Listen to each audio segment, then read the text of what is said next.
रोजेंडर पर मैं आप लोगों को कई बार कई लोगों से मिलवा चुका हूं। पिछली बार हमने डॉक्टर घटक से बात करी थी और भी कई लोगों से हम लोगों ने बात करी है। मैं एक साइंस कम्युनिकेटर हूं और ये बताते हुए मुझे बड़ा गर्व होता है कि इतने सारे इंटरव्यूज के बाद मैंने काफी कुछ सीखा है। पर मेरे भी गुरु और मैंने जिनसे काफी कुछ सीखा है साइंस कम्युनिकेशन में, साइंस में नहीं साइंस कम्युनिकेशन में, आज मुझे उनका इंटरव्यू लेने का मौका मिला है। तो स्वागत करते हैं डॉक्टर टीवी वेंकटेश्वरन का। सर आपका बहुत बहुत स्वागत है। और कैसे हैं आप? I am fine, good. और सर अपने बारे में थोड़ी सी चीजें हमें बताएं, क्योंकि आपके बारे में पर्सनल इंफॉर्मेशन, वो जानकारी हमारे दर्शकों के पास नहीं है। आपने इतने सारे इंटरव्यू किए हैं, आज आपके इंटरव्यू में हम आपको जानते हैं। Yeah, I was born, brought up in Chennai. I studied there, and then of course I also studied in Pondicherry University and also Tanjavur Tamil University. Later, I worked in many places. I mean, initially I worked as a volunteer in a major national program. It's a national program for literacy. There was a major program called Literacy Campaign. When Rajiv Gandhi was Prime Minister, that was organized all over the country. So I was... Even before I was born. I was able to take part. I was able to go to deep villages. I was able to see the thirst for knowledge among people in different part of the country. I think that's one important fact in my life. I mean, one experience in my life I can't forget. Then I worked in an organization in Trivandrum called Center for Development of Imaging Technology. And then in that place, we set up a course for training people to make science and development documentaries, video films. Okay, sir. This was way back in 1990s, mid-1990s. That's when the private channels were just about to come. The television was making deep inroads in this country. So we wanted to bring science and development videos, documentaries into the mainstream television ecology, program ecology. That's how we started that course, so that we wanted to develop people, because it's not possible for one person to do things, right? I mean, you need more people, so which means training human resources. And from 2002, I am working with Vigyan Prasar in Delhi, which is an organization for taking science to people. I mean, it's an organization under Department of Science and Technology. Yes. So, me and my colleagues, we are making our best efforts to take science to people in various ways. Even I take science news from Vigyan Prasar. Yeah, thank you. तो sir विज्ञान प्रसार के बारे में अब आपने बात कर ही दी है, तो विज्ञान प्रसार के बारे में थोड़ा सा और बताएं, और ये भी बताएं कि विज्ञान प्रसार का जो अभी इंडिया साइंस जो नया एक प्लेटफॉर्म स्टार्ट हुआ है वो क्या है और किस तरह से आप लोग नॉलेज वहां पर लोगों तक पहुंचा रहे हैं? See, the notion of an organization like this, an organization for communicating science, came up around 1985. There was a context why this happened. I mean, after all, Department of Science and Technology job is not education. The job of Department of Science and Technology is research and development. Yes. Okay. But what they were observing was that if you look at students who are completing their school education, the top 60% were not opting for science. Very little of them were opting for science in their higher education. Okay. So this would mean that India is a country which had established a scientific institution right from its independence. Okay, we build our own system of industrial research. So 40 labs of CSIR are there around the country. We were excelling in space, we were excelling in atomic energy, we are excelling in medical sciences. People are coming from world over to take treatment in India. Medical tourism within quotes is we are known for. If we have made such progress in science, it also means that we need to have newer generation coming up, because when the older generation become old, you need young blood to come in, right? So Yes. That means it also should be capable people. So there was a worry in Department of Science and Technology at that time that maybe the young people are not attracted towards science. they are feeling science as something tedious, not something very exciting. Okay, so we wanted to bring this part that science is exciting, science is cool. This idea, that was one aspect. Second, if you look at the Constitution of India, the Article 51AH says that it's a duty of every citizen in India to cultivate scientific temper, along with humanism and spirit of inquiry. So this also means a constitutional responsibility is there. So the government has to execute that constitutional responsibility in one way or other. So putting these two together, the Department of Science and Technology thought that it will establish an institution like Vigyan Prasar. So that was the context in which it was established. But of course, 85 is 85. We are living in 2020. A lot of water has flown in Ganga, and you need to reinvent for current times. So we are working with the challenges which are there today. Not just, we are not living in the past. We reinvent ourselves. We find our new assignments, tasks which are required for the country at every given point of time.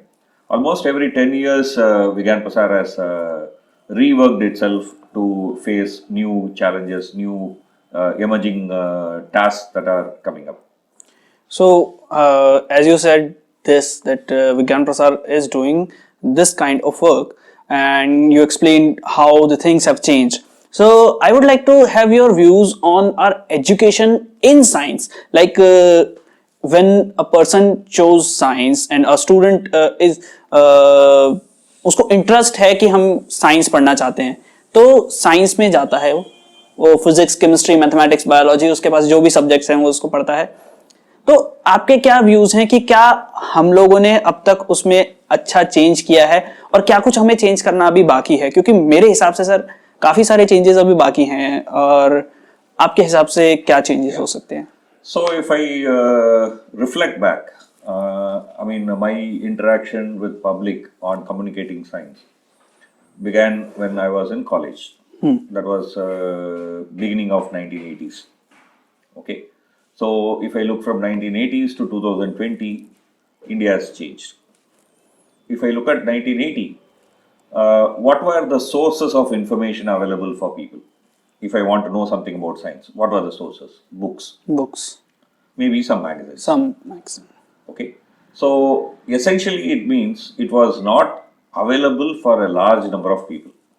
So even information, I mean, there was access to information itself was a major challenge in those days.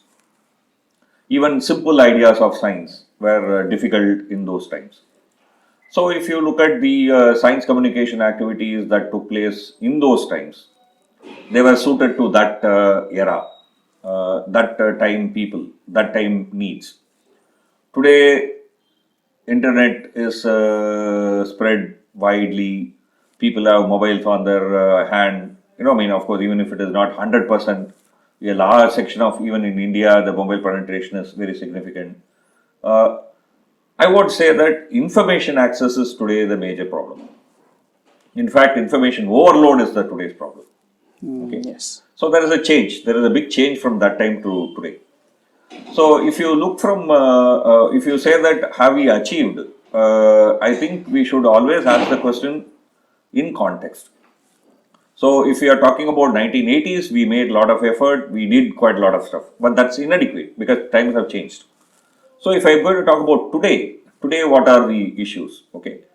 Today, I think with the emergence of the post-truth world, where fake news, framing, these are all becoming the key words. I mean, people are not talking about truth or finding truth, but I mean, fake news itself is acceptable. I mean, in this situation, if we have to know science or the role of science communication today, one of the important role of science communication today is to understand what is evidence, okay, and does that evidence justify you in holding certain beliefs.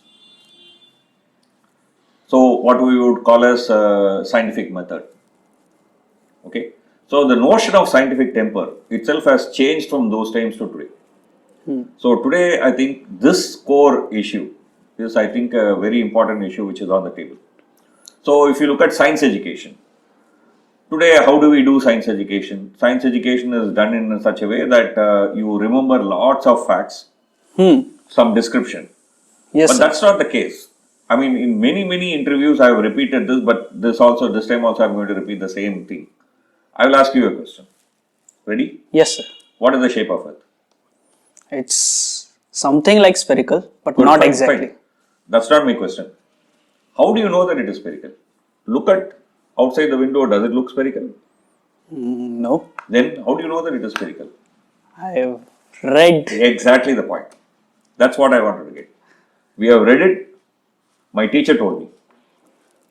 Do they constitute evidence? I read it in a WhatsApp. Will that constitute evidence? Fake news. So we are teaching science in a wrong way. Yes, I should explain you, if I'm a teacher, I should explain you why we think Earth is spherical. Okay? So one of the simplest thing is look at the Earth shadow during a lunar eclipse. Shadow of Earth is falling on the moon, right? So if you look at the shadow will be arc of a circle. yes, sir. So what object can produce circular shadow? Spherical object. It can be also Cylindrical object. or only few things can produce. Yes, sir.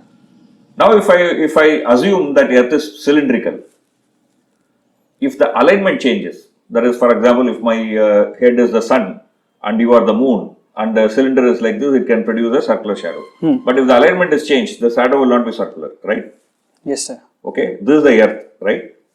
Okay, so what is the only object, whichever way it rotates, will always produce a circular shadow?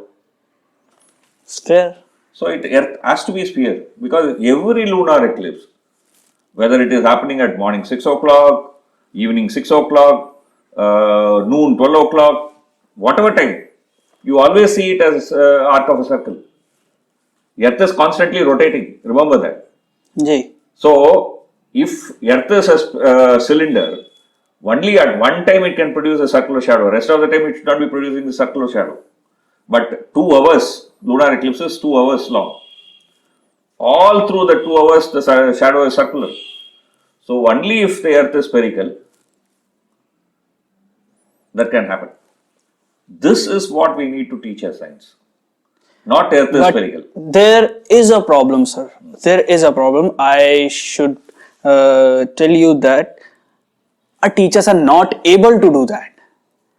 And it's slightly their fault, and it's slightly a fault of maybe you can say the system, because we just want our children to complete the syllabus, not to understand that. Like whenever I teach someone of physics or science, the students whatever the questions they ask, because they are at the level on which we get maximum curiosity in any subject, either it is science or humanities or any other subject. But I have observed that teachers are killing it, because they have just some books with them, they have their notes with them, and they're just jotting it down. I beg to differ there. I mean, as I said, I have experience in working with teachers from almost 1985.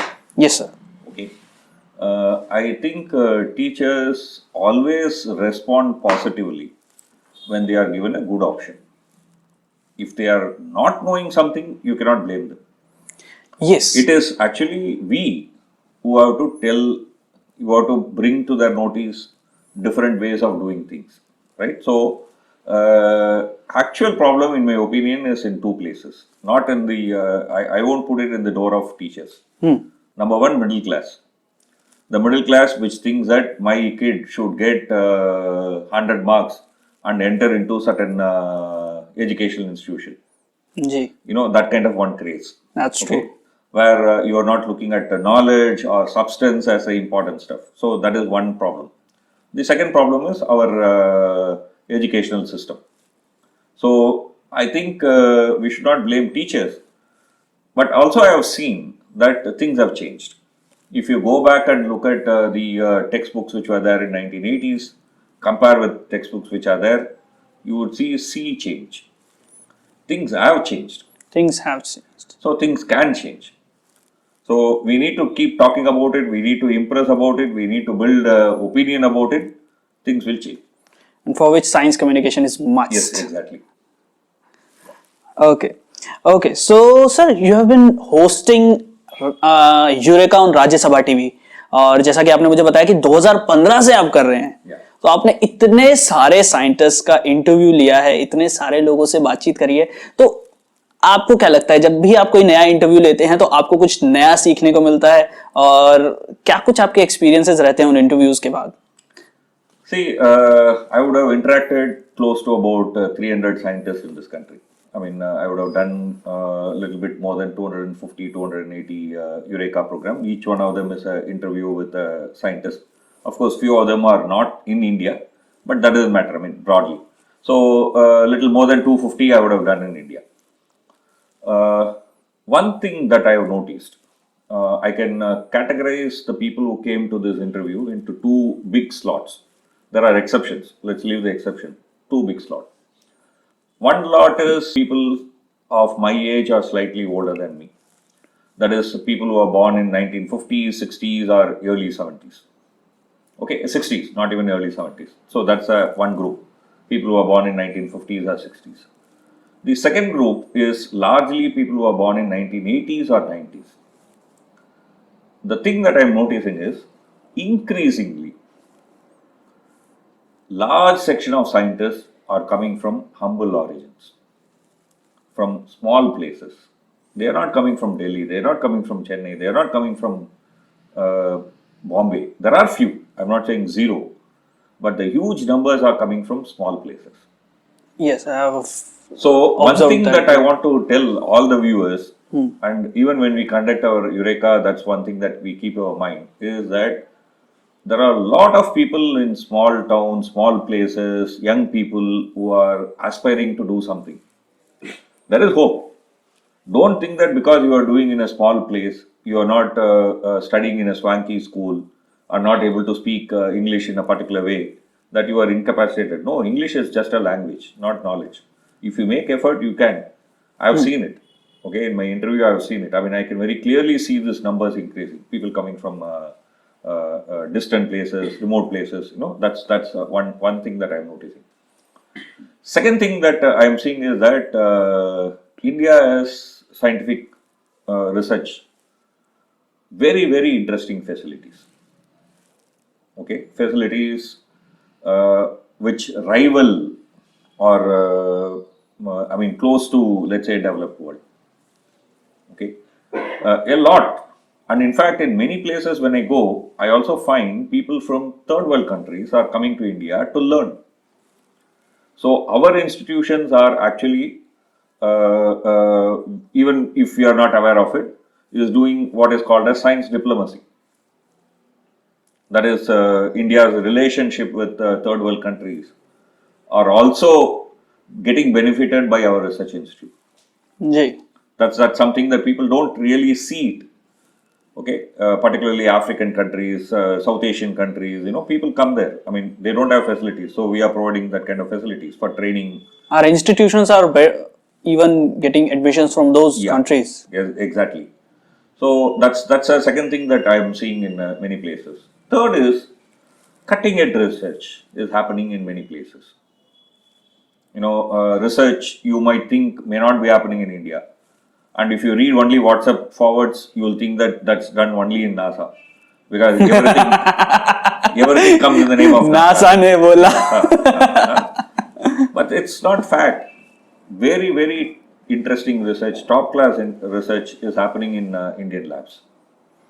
Okay. Yes, sir. So this is something that I have personally learned whenever I am talking to people. And in many places, they are looking at problems facing India. Of course, in science, there are two ways you do science. There is curiosity-driven research, which is like human heritage. The second is what can be called as problem-related research. What's the need of an hour? Yeah, need of the hour. So in the need of the hour, I've also seen that people are actually keeping the Indian situation in mind. I was talking to a researcher who was trying to develop precursor indicators for a heart attack and things like that. Okay, so one of the things that he says is that when I'm doing this kind of a sensor, one of the conditions that I'm keeping is that it should be affordable in India. There is no point for me doing a sensor which will be $500. Then it's not going to be useful for my country. So when they do research, they are keeping this in mind. That's something that I also found that many of us don't even realize that why we need to do research in India, because otherwise you won't get needs fulfilled in our country. That's what I've seen in many, like when I was doing news. I'm not doing it now because short of time. But when I was doing news in lockdown, Okay. I read a lot of news about the IIT Guwahati doing research on mask. Yeah. Something called SANS. SANS was a ventilator system. So that was a affordable thing which they can provide, and made in India's thing. So you can just invest on them and can promote them. Even there are a lot of things that are going in our country, but we don't know. Yes. Because NASA ने किया सब कुछ. So That's very sad. Yeah, that's true. Okay sir, आपने इतने सारे लोगों का interview किया तो है, बट कहीं आपके दिल में कहीं है कि यार इनका इंटरव्यू एक बार मिल जाता तो. आपके कौन ऐसे लोग रहे हैं कि इनका इंटरव्यू मुझे जरूर करना है? No, I have been fortunate to get all those whom I desired. I was able to get. There are a few people who are not able to be interviewed because of other reasons, like security and few other reasons, which of course we will not be able to talk. Or maybe if I talk about like when you was not doing this science communication thing, and the people before your era. Yeah, I mean, there were a lot of people who are not alive today, so that kind of things are there. So what would be some names? If I would have certainly loved to have done a good interview with Jayant Nalikar. He is alive, but he is not in a position to give interview. Govind Sarup, he was alive, but we have taken interview in Eureka by another person, and again he was not keeping good health, so we were not able to do with him. So another person whom I would say that I would have loved to have done a program. Somebody in my life. Of course, we can imaginatively talk about people who were there earlier. Suddenly, if you say that Bayanath Saga would be one interesting person that I would have suddenly liked to have interacted. So Meghnath Saha sir ने तो बहुत सारे ऐसे काम किए हैं जो लगता है कि क्या थे वो. So मेघनाथ साहा के बारे में वैसे डॉक्टर घटक ने हमारे चैनल पे काफी कुछ बताया है, और अभी थोड़ा टाइम बाद हम लोग नासी के साथ एक कोलैबोरेशन में कुछ चीज लेकर आने वाले हैं.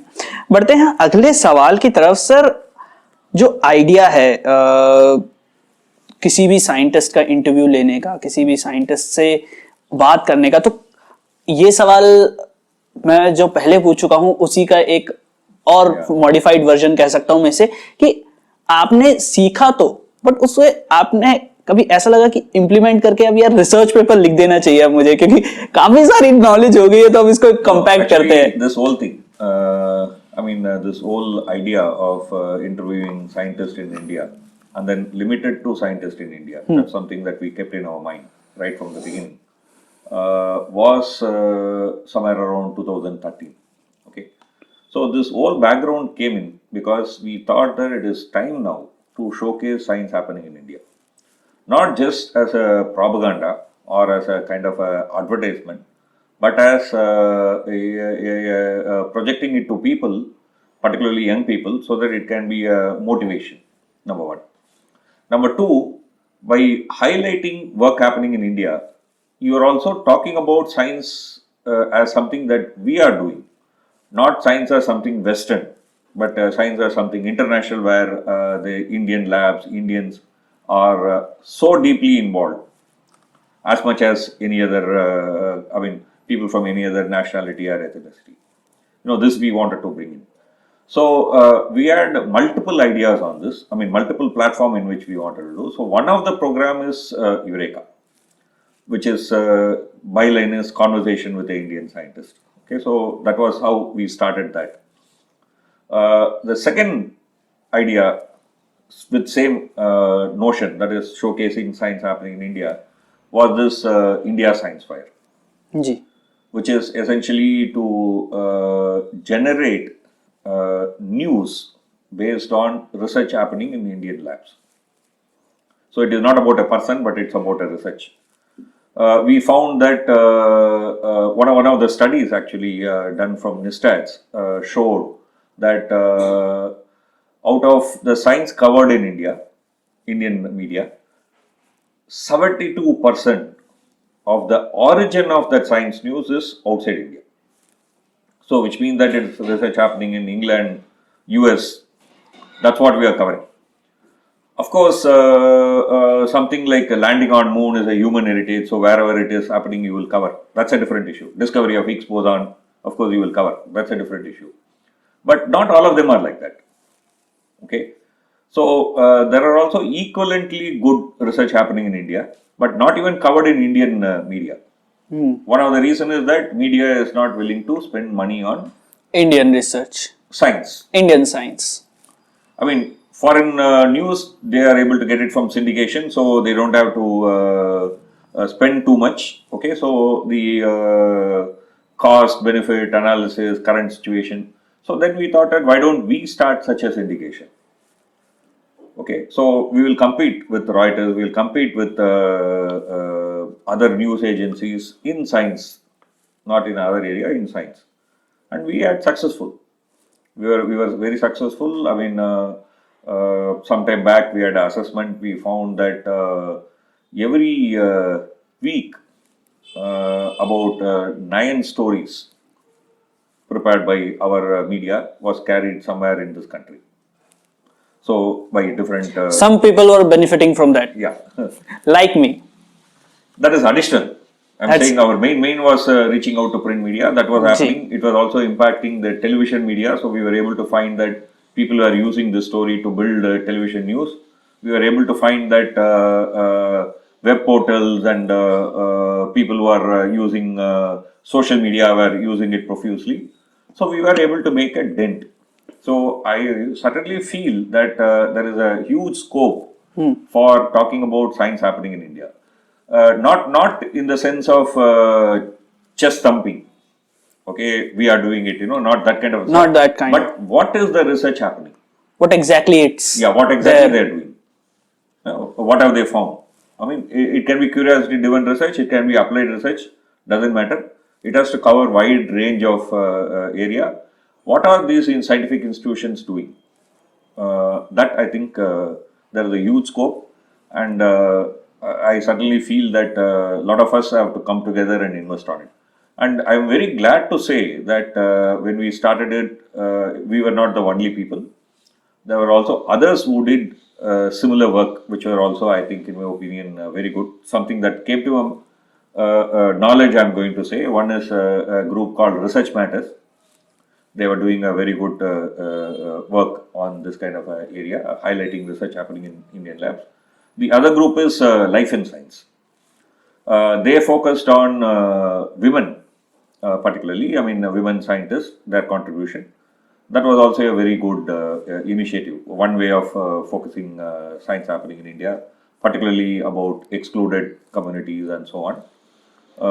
So there is a huge scope there, in my opinion. Okay, so there is a huge scope. So काफ़ी चीज़ें जो हैं विज्ञान प्रसार के थ्रू हो रही हैं और काफ़ी सारी चीज़ें अब होनी बाकी हैं. जैसे हम लोग भी अभी रोजेटर पर अगर कुछ भी करते हैं तो विज्ञान प्रसार का उसमें हाथ है, क्योंकि न्यूज़ तो हम लोगों को वहीं से मिलती है. सर, आपको क्या लगता है, जो हम लोग जैसे साइंस कम्युनिकेशन कर रहे हैं अपने यूट्यूब चैनल्स के थ्रू, और भी कई प्राइवेट चैनल्स हैं जो इंडिया में भी साइंस कम्युनिकेशन कर रहे हैं, उनका आपको भविष्य किस तरीके से दिखता है?